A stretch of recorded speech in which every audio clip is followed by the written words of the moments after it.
Para kader PDI Perjuangan mendadak meneriakkan nama Presiden Joko Widodo saat rapat kerja nasional 5 PDIP Jumat 24 Mei 2024. Teriakan itu terdengar ketika Ketua Umum PDIP Megawati Soekarnoputri bertanya kepada mereka siapa penyebab kondisi Mahkamah Konstitusi atau MK seperti saat ini.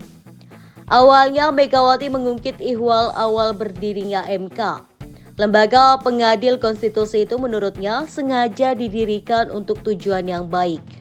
Ia kemudian mengungkit bahwa ketika gedung MK saat ini hendak dibangun, dirinya bahkan sampai turun tangan membantu untuk mencarikan lokasi terbaik.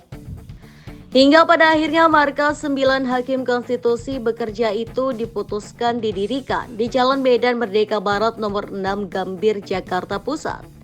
Lokasinya pun hanya berjarak kurang lebih 600 meter dari lokasi Istana Negara. Menurut Megawati, dirinya sengaja menempatkan MK dekat dengan istana untuk menjaga kewibawaan para hakimnya. Namun tiba-tiba Megawati justru bertanya kepada para peserta Rakernas 5 PDIP mengenai siapa pihak yang bersalah membuat kondisi MK seperti saat ini. Mendengar pertanyaan tersebut, sejumlah kader PDIP justru meneriakkan nama Presiden Jokowi. Megawati meminta kader berteriak lebih kompak dan keras untuk menunjukkan kesolidan partai. Sebagai informasi, MK sejak beberapa waktu lalu selalu mendapat sorotan atas sejumlah putusannya. Salah satunya mengenai putusan nomor 90 garing PUU Strip 21 garing 2023 tentang batas usia pencalonan calon presiden dan calon wakil presiden. Mbok kalau jadi partai, katanya partai itu kita solid bergerak. Mbok kalau teriak tuh semua gitu tuh, gitu loh. Kok kayaknya masih selalu goyang. Ya kalau siapa yang goyang, udah deh nggak usah jadi PDI Perjuangan dah. Putusan yang diambil saat MK masih dipimpin Anwar Usman, ipar Presiden Jokowi itu, dinilai memberikan karpet merah bagi Gibran Raka Buming Raka untuk mencalonkan diri di kontestasi Pilpres 2024. Kemudian Megawati Soekarnoputri menyebut bahwa telah terjadi anomali demokrasi dalam pidato politiknya membuka rapat kerja nasional PDIP kelima Jumat 24 Mei 2024.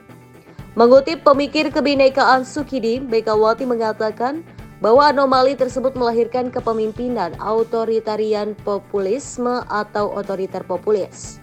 Rakyatku yang kucintai, coba berpikir secara jernih, arif, bijaksana. Terjadinya anomali demokrasi secara gamblang dijelaskan oleh Dr. Sukidi, seorang pemikir kebinekaan yang disegani. Sosok cendekiawan ini menjelaskan fenomena kepemimpinan paradoks yang memadukan populisme dan Machiavelli hingga lahirlah watak pemimpin authoritarian populism. Dalam karakternya yang seperti ini, hukum pun dijadikan pembenar atas tindakannya yang sepertinya memenuhi kaidah demokrasi, namun sesungguhnya hanyalah prosedural. Disinilah hukum menjadi alat, bahkan pembenar dari ambisi kekuasaan itu. Inilah yang oleh para pakar disebut dengan autocratic legalism.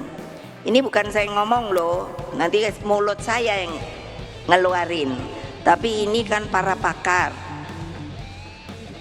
Lah bayangkan dong pakai revisi undang-undang MK yang menurut saya prosedurnya saja tidak benar. Kemudian dia menjelaskan bahwa karakter dari kepemimpinan tersebut adalah menjadikan hukum sebagai pembenar atas tindakannya yang sepertinya memenuhi kaidah demokrasi padahal hanya prosedural. Megawati lantas menyinggung proses revisi undang-undang atau UU Mahkamah Konstitusi atau MK yang dinilai tidak benar prosedurnya. Sebab dilakukan secara tiba-tiba di masa reses DPR Republik Indonesia. Sebelumnya Megawati mengatakan telah terjadi badai anomali demokrasi. Dia bahkan terang-terangan menyebut pelaksanaan pemilihan umum 2024 sudah direkayasa. Namun Megawati menegaskan bahwa PDIP diajarkan untuk percaya kebenaran pasti menang, yakni Satyam Eva Jayate sebagaimana tema dalam Rakernas kelima PDIP.